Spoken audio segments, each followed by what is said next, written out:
Hai semua, Assalamualaikum warahmatullahi wabarakatuh. Apa khabar murid-murid semua? Ustazah doakan agar murid-murid Ustazah sentiasa sehat dan gembira untuk belajar.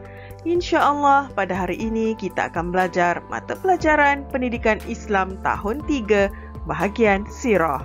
Tajuk yang kita akan pelajari pada hari ini ialah Nabi Muhammad sallallahu alaihi wasallam dan masyarakat Mekah. Baik murid-murid, anda boleh merujuk muka surat 114 di buku teks anda. Jom kita belajar.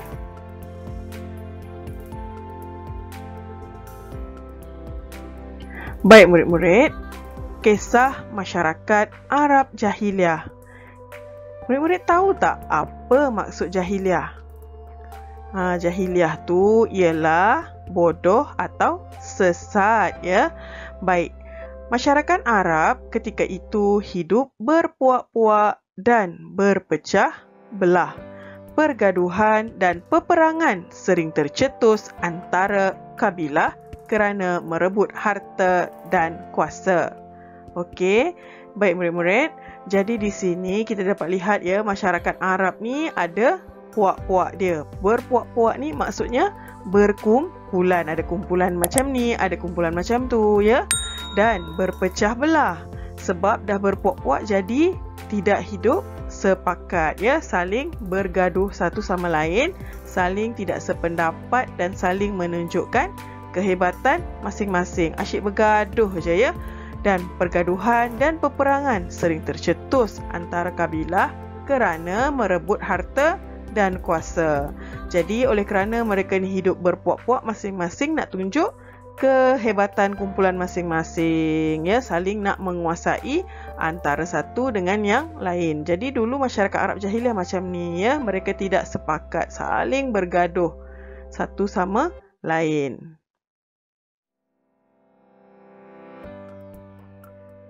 Baik murid-murid, kita tengok, ya, kepercayaan. Okey, apa maksud kepercayaan?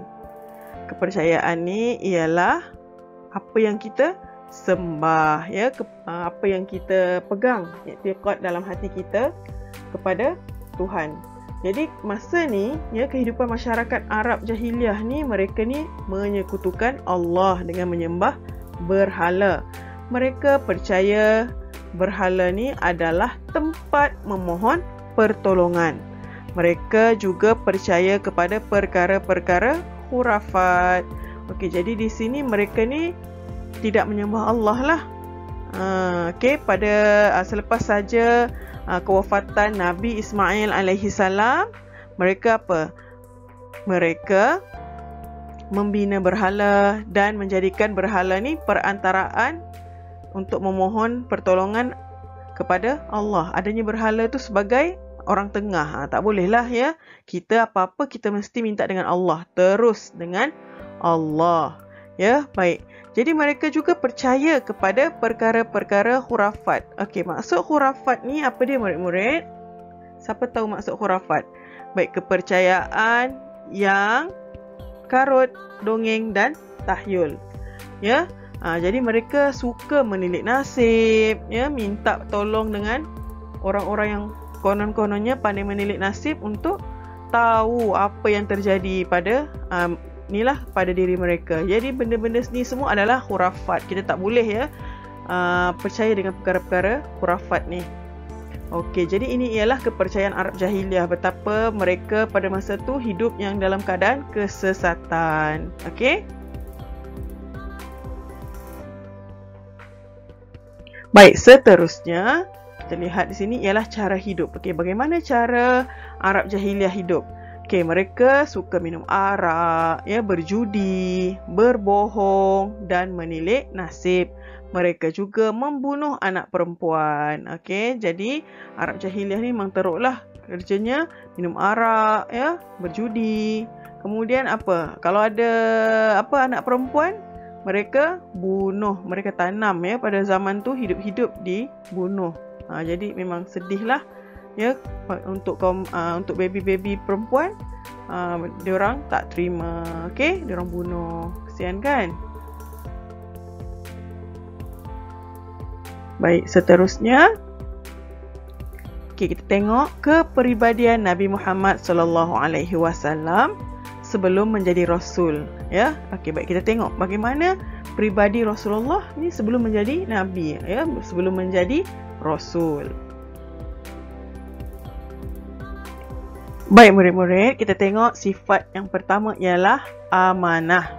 Baginda Rasulullah ni sebelum menjadi rasul sangat terkenal dengan sifat amanah, ya. Terkenal dengan sifat amanah sehingga diberikan kepercayaan menguruskan perniagaan Khadijah. Khadijah ni, ya, seorang yang kaya raya, ya. Bisnes dia, perniagaan dia sangat besar, ya. Jadi bukan calang-calang orang yang boleh menguruskan. Jadi siapakah yang boleh menguruskan? Ya, Muhammad, ya, yang menguruskan perniagaan Khadijah. Ini sebelum Nabi Muhammad dilantik sebagai rasul. Memang sudah terkenal dengan sifat amanah, ya.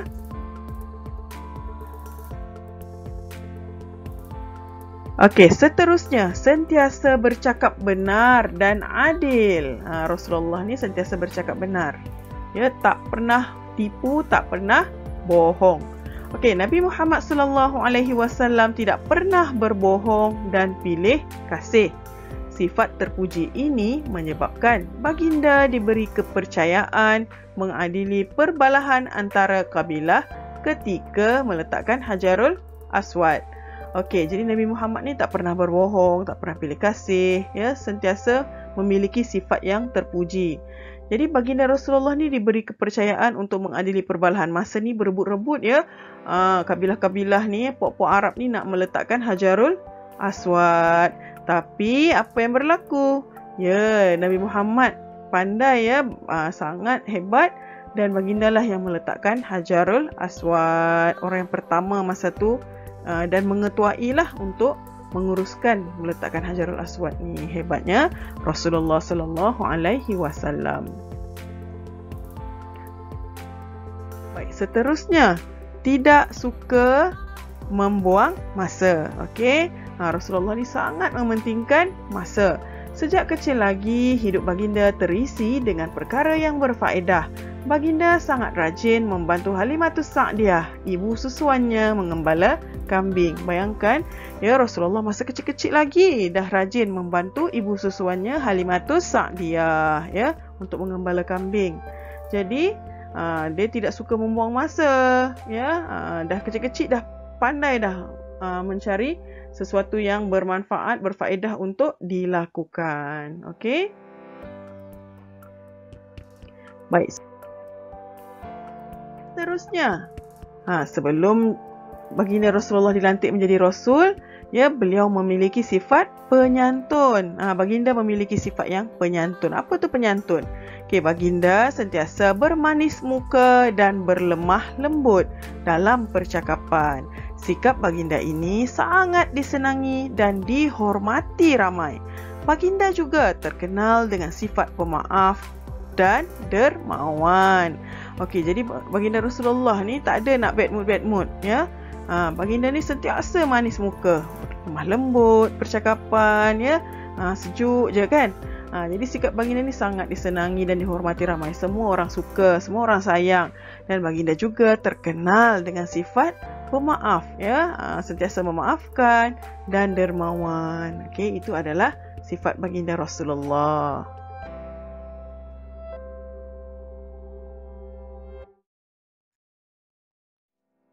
Okey murid-murid, jadi tadi kita tengok sifat baginda Rasulullah sebelum baginda dilantik menjadi rasul. Baik, sekarang kita tengok kepribadian Nabi Muhammad sallallahu alaihi wasallam dalam menghadapi penentangan masyarakat Mekah. Okey, bagaimana Rasulullah menghadapi? Jom kita tengok.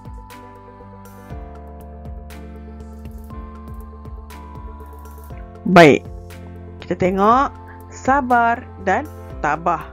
Baik, Abu Lahab, bapa saudara Nabi Muhammad sallallahu alaihi wasallam dan isterinya menentang dakwah baginda. Mereka menggelar Nabi Muhammad sallallahu alaihi wasallam sebagai pendusta.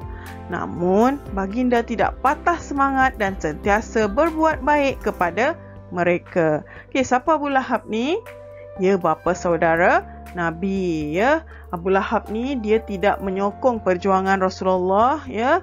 Dan Abu Lahab ni antara yang paling kuat menentang ajaran Rasulullah sallallahu alaihi wasallam, ya. Rasulullah digelar sebagai pendusta, ya, dicaci, dimaki. Namun apa? Adakah Rasulullah patah semangat?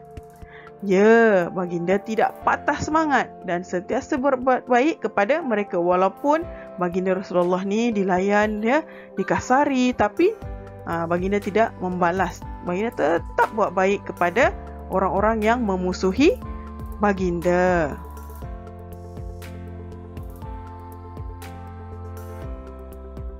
Baik, seterusnya, apa lagi yang Rasulullah buat walaupun ditentang? Baginda tetap berpendirian teguh. Okey, apa itu berpendirian teguh? Nabi Muhammad sallallahu alaihi wasallam ditawarkan harta yang banyak jika menyembah berhala. Baginda menolak tawaran tersebut dengan tegas dan meneruskan dakwah dengan cekal. Baik, pada masa ni pelbagai tawaran yang diberikan oleh puak-puak kabilah Arab Jahiliah ni, ya, macam-macam kekayaan, pangkat, kedudukan, ya, wanita-wanita ditawarkan kepada Rasulullah. Adakah Rasulullah terpikat dengan tawaran tu? Tergoda tak? Tergugat tak? Sudah tentu tidak, ya. Baginda berpendirian teguh. Tak terpikat pun dengan tawaran tersebut, malah tetap dengan misi untuk meneruskan dakwah dengan cekal. Hebatnya Rasulullah sallallahu alaihi wasallam. Baik, seterusnya, bijak merancang. Baik, baginda diperintahkan Allah berhijrah ke Madinah ketika Abu Jahal dan sekutunya merancang membunuh Nabi Muhammad sallallahu alaihi wasallam. Baginda memilih jalan ke selatan untuk ke Madinah walaupun Madinah terletak di utara Mekah untuk mengelirukan musuh. Ya, sesampainya di Madinah, baginda merancang usaha dakwah yang lebih meluas. Baik, Rasulullah ni bijak merancang strategi, ya. Baginda diperintahkan Allah berhijrah ke Madinah. Allah, ya, turunkan wahyu, ya, supaya Nabi Muhammad berhijrahlah, berpindah, ya, daripada Mekah ke kota Madinah. Jadi Abu Jahal ni dengan puak-puak dia ni dah merancang dah untuk membunuh Nabi. Tapi baginda Rasulullah ni dia ada strategi, dia rancang, dia plan elok-elok, ya. Dia jalan ke selatan. Walaupun sebenarnya Madinah tu terletak di utara, ya, tapi Rasulullah lalu ikut selatan untuk mengelirukan musuh. Ya, sesampainya di Madinah, baginda merancang usaha dakwah yang lebih meluas. Jadi sampai jadi Madinah, ya, dengan selamat, alhamdulillah. Ya, Rasulullah merancang lagi usaha dakwah yang lebih hebat, yang lebih bagus, yang lebih meluas untuk menyebarkan Islam. Dan buktinya apa, murid-murid? Alhamdulillah hari ini, ya, kita dapat terima Islam. Maksudnya kita telah menerima Islam. Kita dilahirkan dalam Islam. Nikmatnya Islam tu, ya. Itu adalah usaha dan pengorbanan baginda Rasulullah.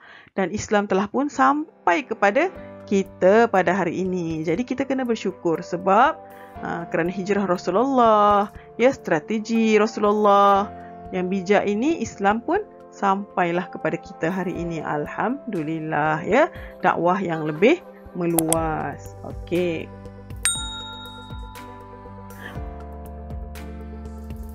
Okey, murid-murid, alhamdulillah, ya, kita telah pun sama-sama belajar bagaimana Nabi Muhammad sallallahu alaihi wasallam dan masyarakat Mekah, ya, perjuangan baginda Rasulullah, ya, bagaimana Rasulullah, ya, dari sikap baginda sebelum menjadi rasul, ya, kemudian bagaimana cara Nabi Muhammad sallallahu alaihi wasallam menangani, ya, puak-puak kabilah kaum musyrikin Mekah ni, ya, yang jahil ni. Jadi bagaimana Rasulullah menghadapi, baginda sentiasa tabah, sabar, ya, dan bijak merancang strategi. Begitu juga dengan kita, murid-murid.